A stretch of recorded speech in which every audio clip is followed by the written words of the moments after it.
Hello, everyone. Welcome to the first full moon of 2023. This gorgeous Cancer full moon, conjunct Sirius, opposing Vega. Let's talk about this.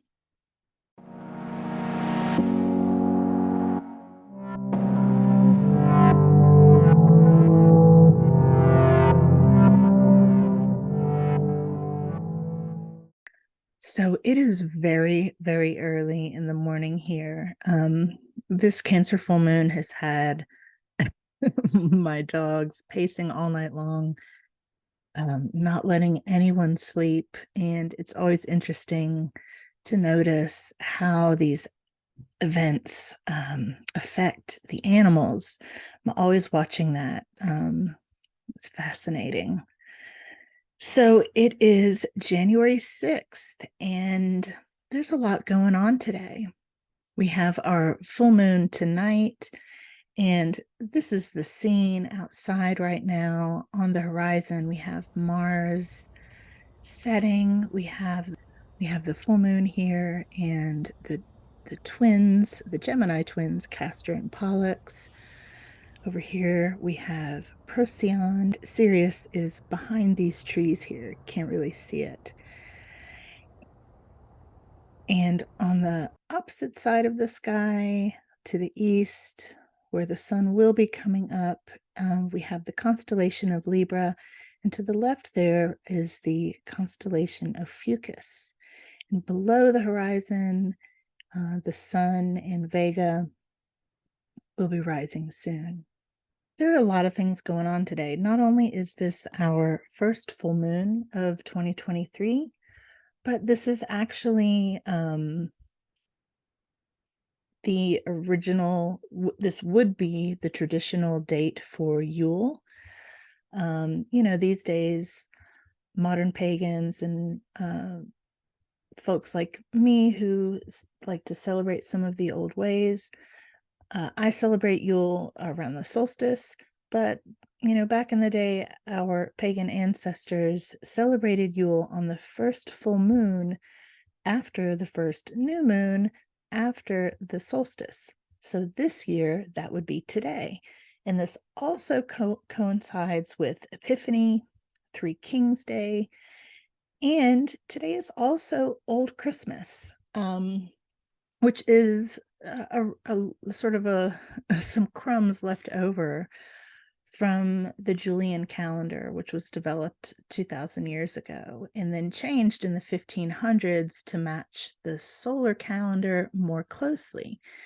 And it's interesting to me that even now, in some rural areas in Appalachia where I live, Old Christmas is still celebrated. And this is because a lot of the English and the Irish and the Scots who were immigrating to the Americas and settling in the Appalachian Mountains, some of them did not know about this calendar change, or they just refused to adopt a new way.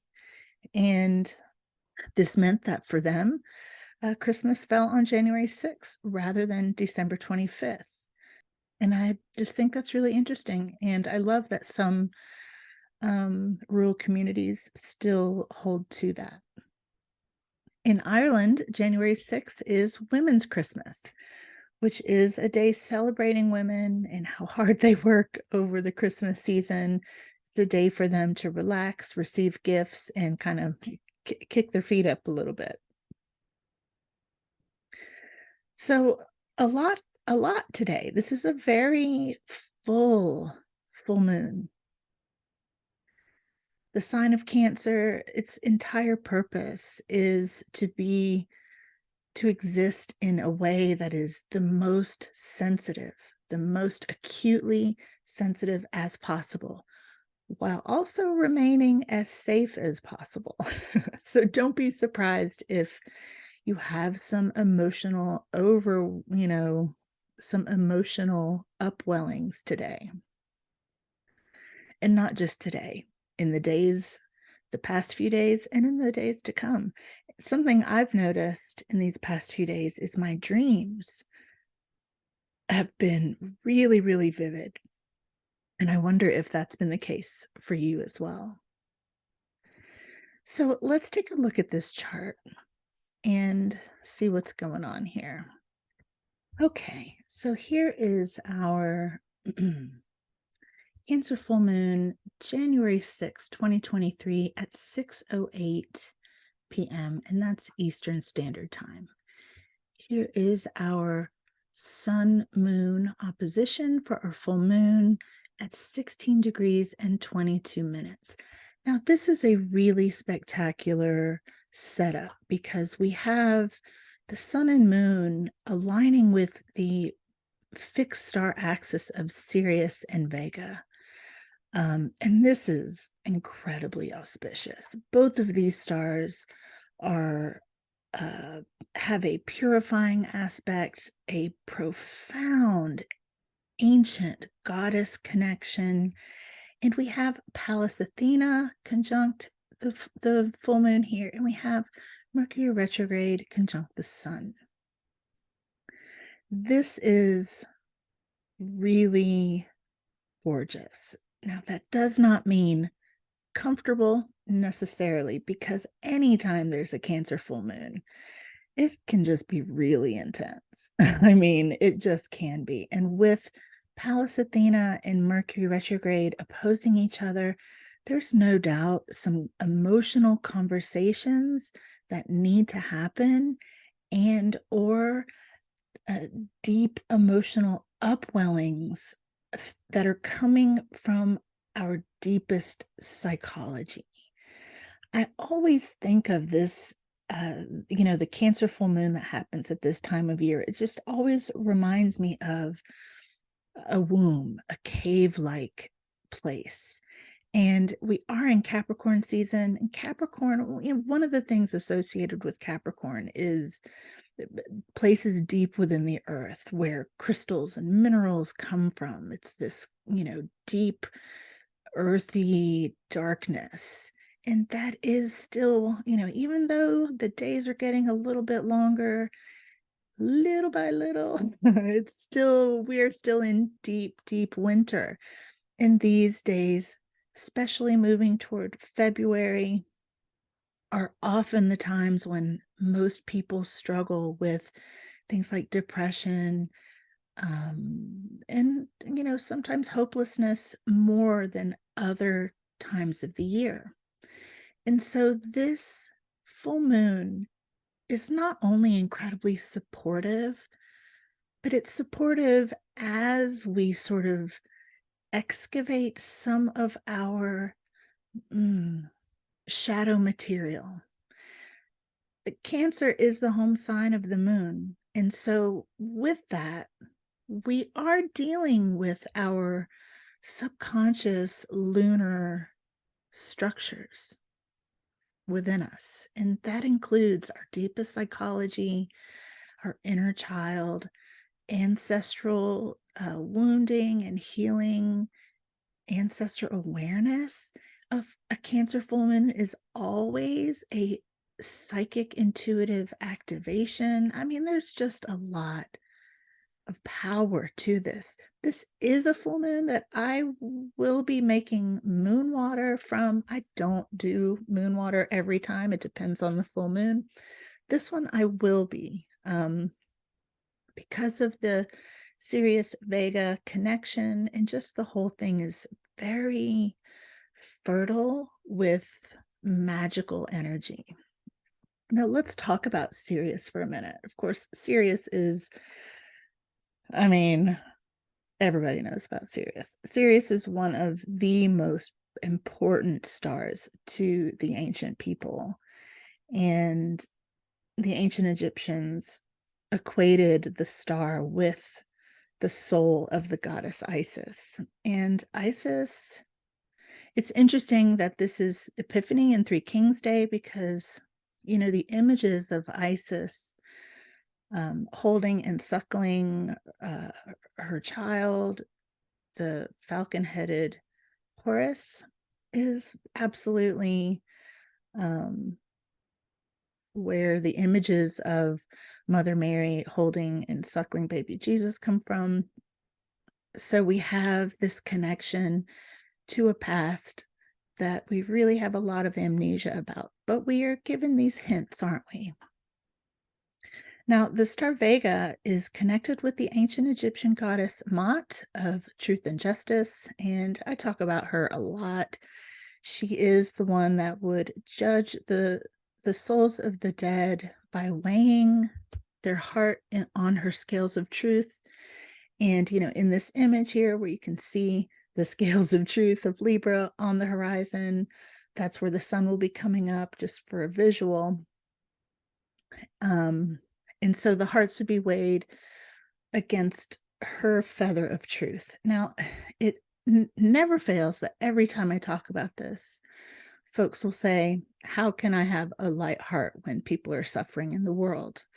And the feather of truth says there is always suffering in the world.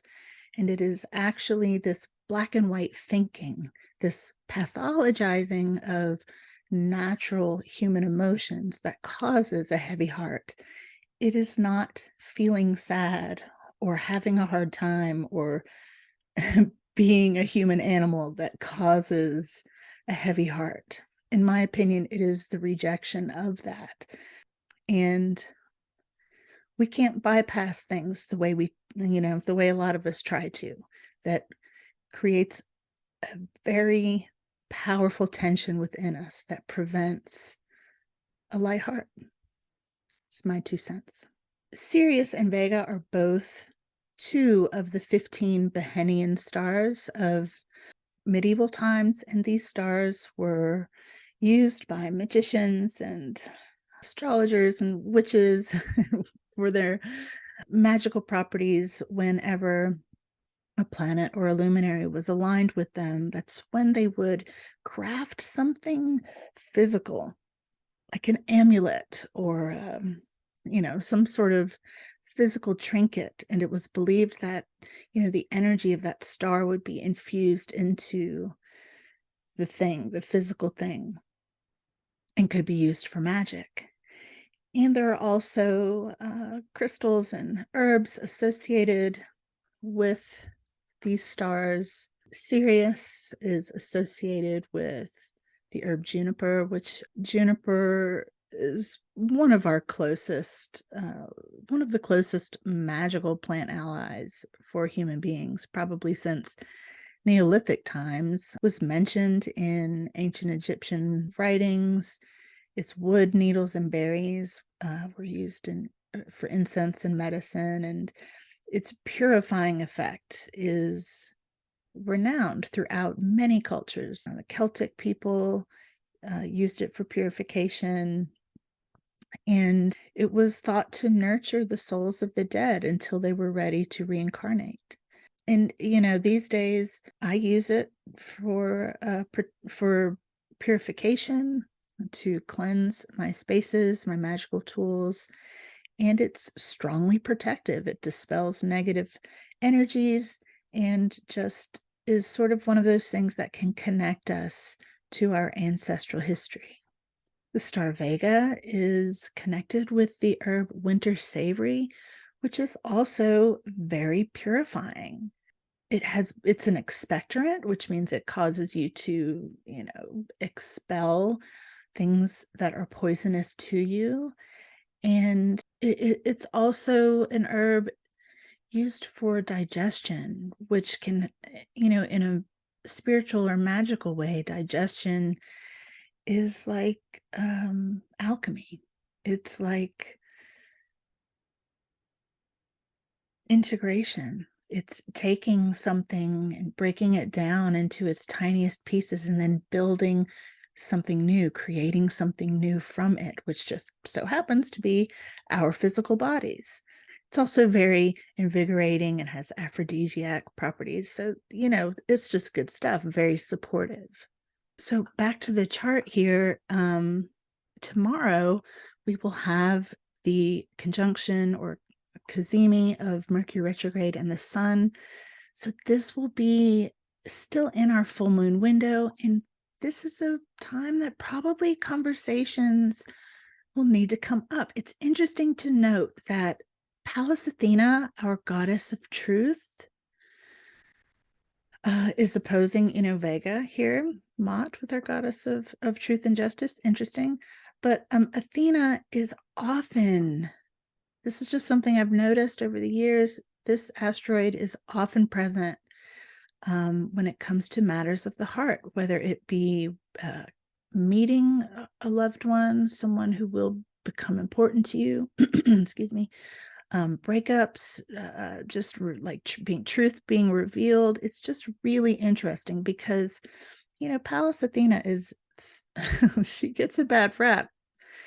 She's often talked about as being kind of a cold-hearted bee, but she loves us with her presentation of the truth.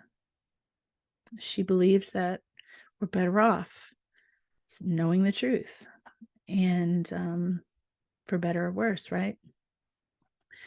So just a note, Mercury retrograde, once he goes direct, Mars is very moving very slowly right now. He will be stationing direct in a few days. Uranus will be stationing direct this month. So by the time we're about 3 weeks into 2023, all planets will be direct until the next Mercury retrograde, which will be in April. So if you've been feeling like you're stuck in the mud, I understand. It's definitely going around. And then that stuck in the mud feeling combined with this very emotionally intense full moon that could bring some truths up while we are also held and supported. It's kind of a nice setup. And then we get sort of this green light open door to kind of run with it. Expect big changes in your life. Go with it. Feel what needs to be felt. Say what needs to be said. And with that, I want to read you a prayer. When I was thinking about what the nature of Capricorn season and the deep earth, this prayer from the Celtic devotional, written by Kathleen Matthews, came to mind. I don the breastplate of wisdom, wrought of the 9 metals, strength of iron, smoothness of silver, serviceableness of tin, beauty of copper, truth of gold, endurance of platinum, brightness of bronze, glow of brass, shield of lead, wise metals of earth's own heart, cover my breast, protect my soul, this winter's day till winter's night. Happy full moon, my friends. May the road rise up to meet you. How are you? Let me know. I'll see you real soon.